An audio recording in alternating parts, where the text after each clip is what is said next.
This BMW shouldn't sound like this. Today we're taking this BMW M550i and installing VRSF Catless Downpipes plus ARM Motorsports Chargepipes. And trust me, this combo completely wakes the car up. The owner wanted more sound, more power, and to fix one of the biggest weak points on these cars before it becomes a problem. Stock, these cars are fast, but they're also choked down in running parts that don't always hold up once you start pushing them. So in this video, we're tearing into the car, swapping everything out, showing you what can go wrong during the install, and at the end, we're firing it up so you can hear exactly how much louder and more aggressive it gets. Let me be clear about this. This installation is not for the faint of heart. It is a labor-intensive job that will test your patience and knuckles. Let's get this airbox out the way so we have more access to the catalytic converters. The sensors on the airboxes are MAF sensors. I usually use this little stubby flathead to take those out. What I want to know is, what tuning platform do you guys think is better?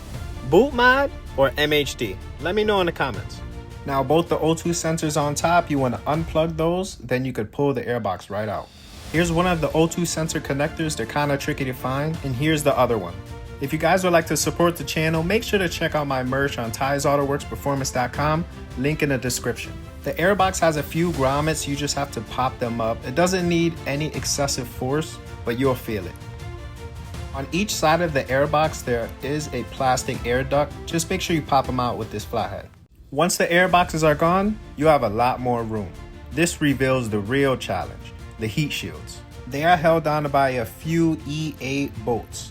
Some are easy, others will make you question your life choices. This is where the patience come in. Take your time. Here's one of the E8 bolts right here. You can follow the heat shield and you'll pretty much find all of them. Here's another one on top, but what you don't want to do is bend the shield. You want the shield to go right back in the same place you took it out. On this side of the shield, there is one E8 that is hidden. You do have to remove a bracket that has two T30 bolts. This is where the second T30 bolt is for the bracket. BMW has discontinued the M550i for some odd reason. I'm not sure why. Do you guys think this was a good decision? Because now they're bringing out the hybrids. Now it's time to remove the O2 sensors. I use this little socket right here. Always twist the wire with the O2 sensor or the O2 sensor wires will break. For all the M550 owners out there, have you had any problems yet? How do you like the car?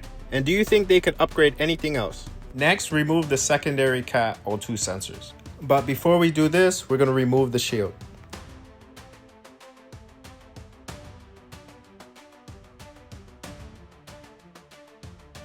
Okay, I thought I'd mention, these crankcase hoses on top are very sensitive. Just be careful with them. They are fragile. Let's move on to the cats. Each cat has one V-band with a 13mm bolt. This bracket also has 3 bolts. I usually use a T40 to take them out. The cat has 2 more T40 bolts here, and we still have to take this secondary shield off. Now you want to trace the secondary O2 wires to the front connectors. These are also hidden, but all you have to do is just follow the wire. Grab yourself a 22mm wrench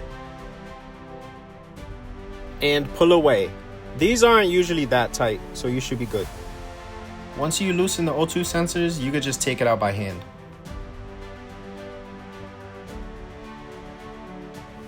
If you guys are enjoying the content, make sure to hit that subscribe button or like the video. And if you have any questions about this install, comment below. This might be off topic, but how about that Super Bowl? I want to know who you guys were going for, and was it even worth watching? All right, we are almost there. The shield has to go, and there's a few bolts on the side that we could get to. We are very close to taking these out. For the second shield, we have to lift the car up because there are 2 bolts on the bottom we have to get to. 15mm exhaust clamp here and 2 11mm nuts here.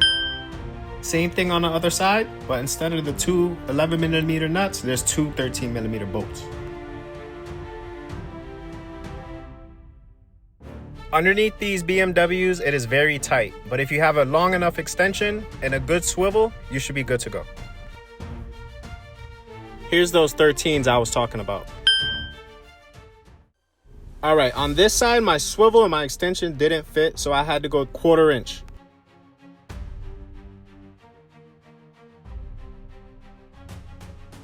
Once those 13s are out, there is one more E8 that's hidden right here. Here's a better look on the other side.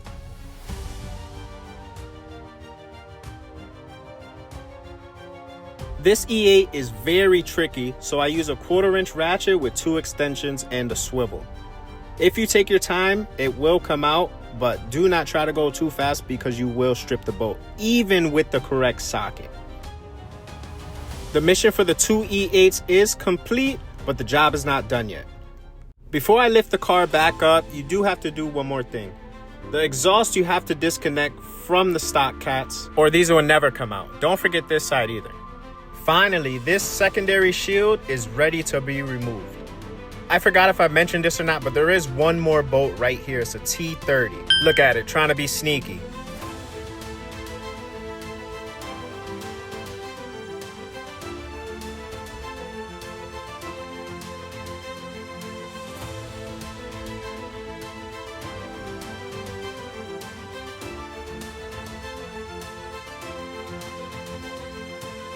We are almost there. If you've made it this far, you are the GOAT. Both V-bands have to come off, and both the 2 T40s I was talking about earlier have to come off as well.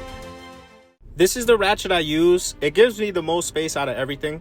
I got the T40 socket on it, ready to go. You can find this on a tool truck or on Amazon.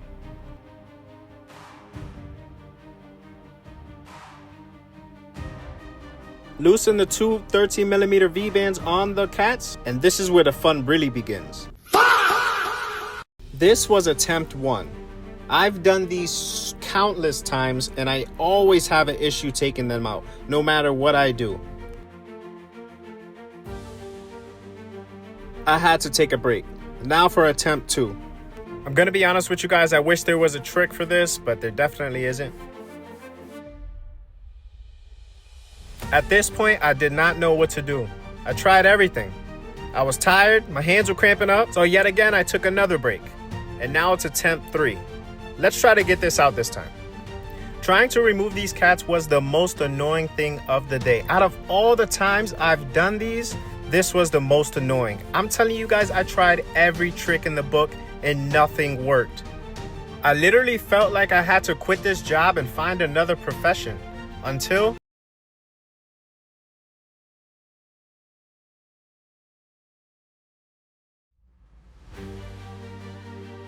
finally, the BMW gods have rewarded us. After multiple breaks and multiple attempts, the cats finally broke loose.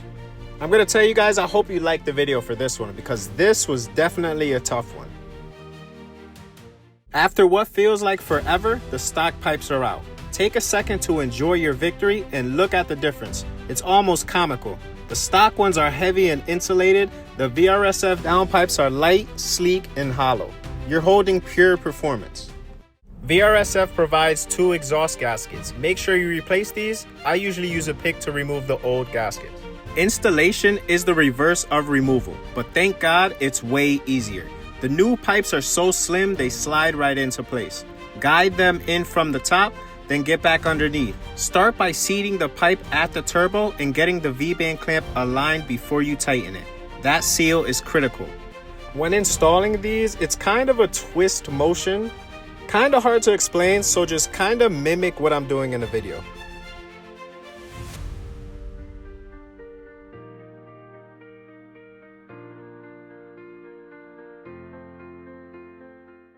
It's pretty unfortunate that I won't be able to install these arm charge pipes today just because they have the wrong connector at the end. This fitting I'm holding is actually for the old N63. These are the correct fittings here. Links for all the M550 parts will be down below. Everything up top is pretty much wrapped up. We just have to go to the bottom to connect the downpipes to the exhaust.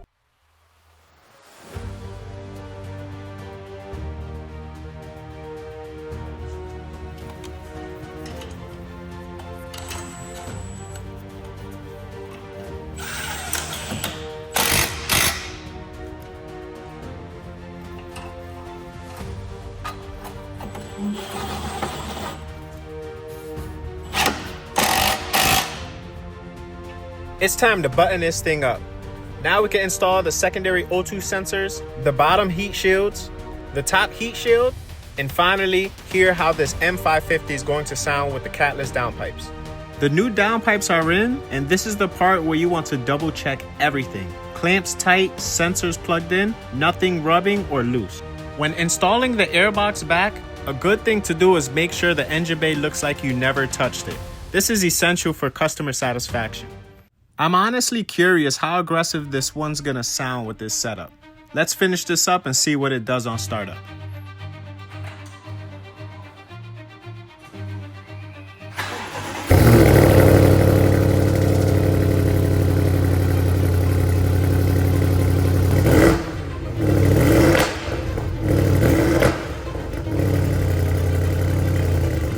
All right, now this thing sounds insane. And it still looks completely stock. Let's take a look here. You can't even see not one glimpse of the downpipes. This is the ultimate sleeper. Let's see how it sounds outside.